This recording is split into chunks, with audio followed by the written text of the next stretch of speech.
Au départ à tous, bien-aimés frères et sœurs, l'Angola, que peut-il sortir de l'Angola?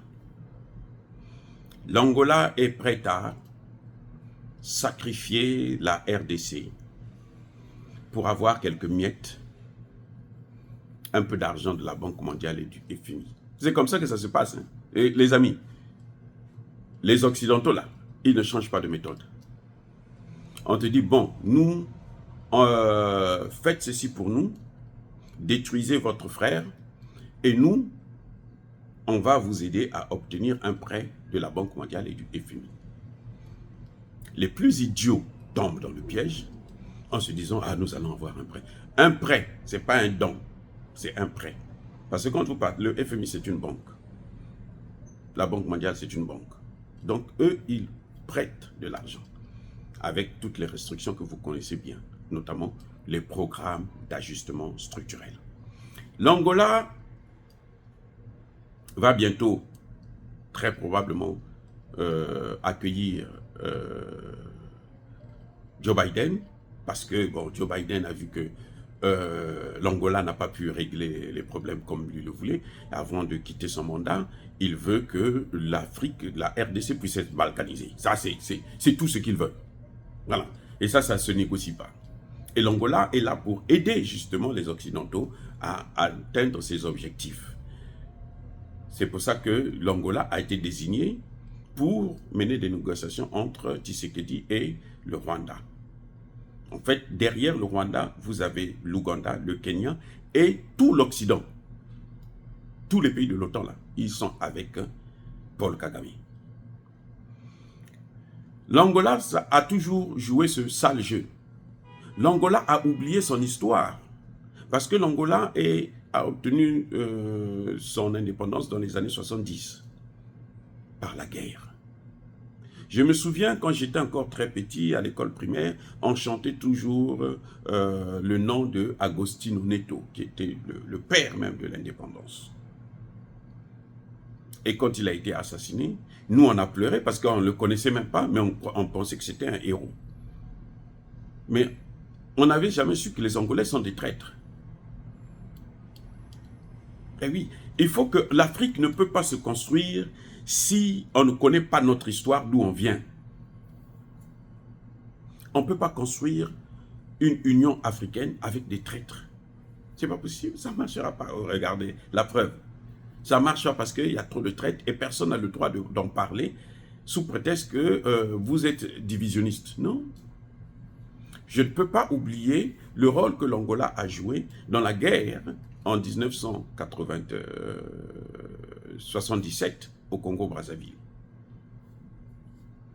L'Angola est venu bombarder le palais présidentiel. Le palais présidentiel, ils ont bombardé. Les avions ont quitté l'Angola, ont traversé la frontière, sont venus bombarder le palais présidentiel. Et ça ne suffisait pas. Le président a fui, Pascal Lissouba a fui. Ça ne suffisait pas. Ils sont rentrés, les troupes au sol sont rentrées dans tout le sud du Congo. Et ils ont fait des massacres. C'est un génocide qui n'a jamais été élucidé, qu'on n'a jamais parlé, parce que, bien sûr, le vainqueur de la guerre, c'est le président Sassou Nguesso.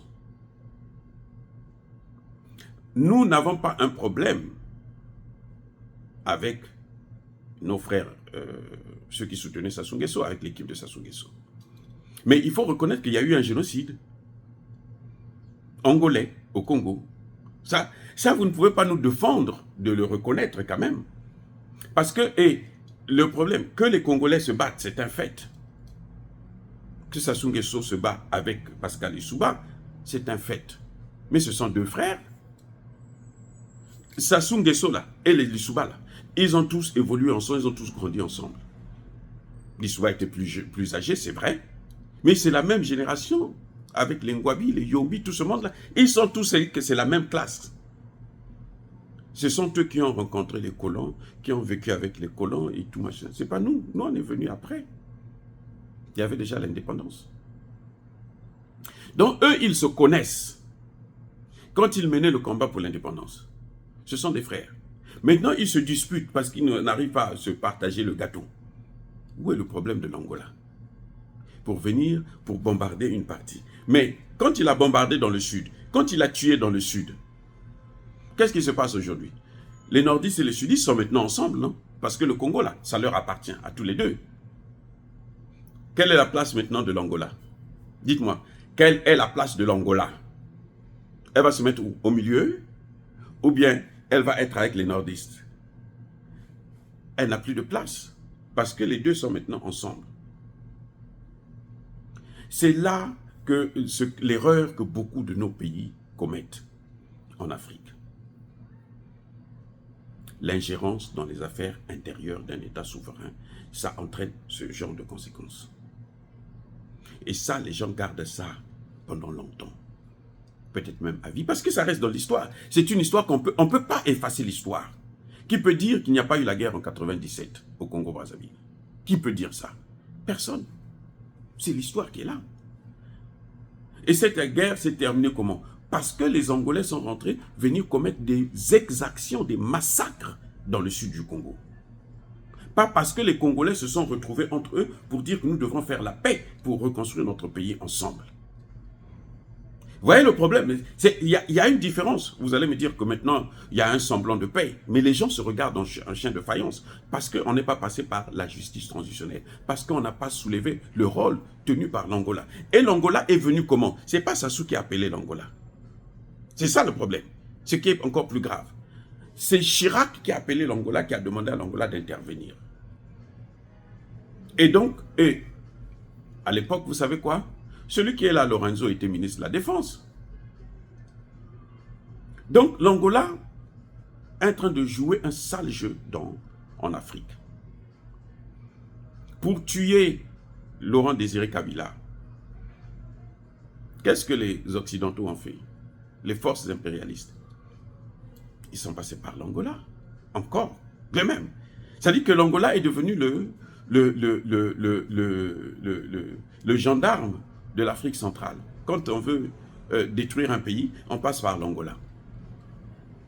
Et ça, M. Lorenzo, il faut qu'il arrête avec ça. Je ne sais pas ce que les Occidentaux lui donnent. Ils pensent que l'Angola est développé. Non, l'Angola n'est pas développé, les gars. L'Angola n'est pas développé. Le Rwanda n'est pas développé. Voilà. C'est la même chose que dans les autres pays africains.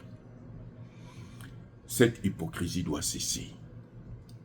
Parce que tôt ou tard, les enfants angolais seront jugés pour les actes causés par leur père. Ou ils seront méprisés par les autres. Parce que cette histoire que je suis en train de vous dire là, mais nous on transmet ça à nos enfants. Nos enfants vont transmettre à leurs petits-enfants. Donc tôt ou tard, il risquera d'avoir des choses qui vont se passer. Que les gens vont dire, mais oh non, vous êtes des frères, c'est entre vous et tout. Non. C'est comme le jeu que joue le Bénin aujourd'hui, que joue la Côte d'Ivoire vis-à-vis du Mali, le Ghana vis-à-vis du Burkina. Il faut que ça s'arrête en Afrique. Nous devons arrêter de faire ça si on veut être des frères, si on veut construire une Afrique. Et vous ne devez pas, on ne peut pas obliger à ceux qui ont subi d'oublier. Non, on ne peut pas obliger ça. Ce n'est pas possible. Vous devrez arrêter avec ça. L'Angola a commis un génocide au Congo et tôt ou tard, il faut que les dirigeants angolais puissent répondre de leurs responsabilités. Dire cela, c'est inciter à la haine ou à la violence, non. Nous voulons la justice. Et l'Angola continue maintenant, elle veut aider les Occidentaux à balkaniser la RDC. Et ça, c'est la dernière goutte d'eau qui déborde le vase. L'Angola ne peut pas penser, parce que les armes qu'elle utilise là, c'est des armes de la Russie. Depuis qu'elle a obtenu son indépendance, elle a tourné le dos à l'ex-URSS et elle est devenue la proie des Occidentaux, et notamment des Américains. Mais ça, il faut que ça cesse, parce que ça va se retourner contre l'Angola, tôt ou tard. Soyez bénis, abondamment bénis par le Dieu de Kémité, par nos ancêtres angélisés. Mais que tous ceux qui persécutent le continent africain, le pillent et le déstabilisent, qu'ils soient noirs, blancs, chinois, arabes, juifs, indiens, qui qu'ils soient punis, maudits, foudroyés, neutralisés, écrasés, effacés par le Dieu de Kémité, par nos ancêtres angélisés. Vive l'Afrique éternelle, j'ai dit et j'assume.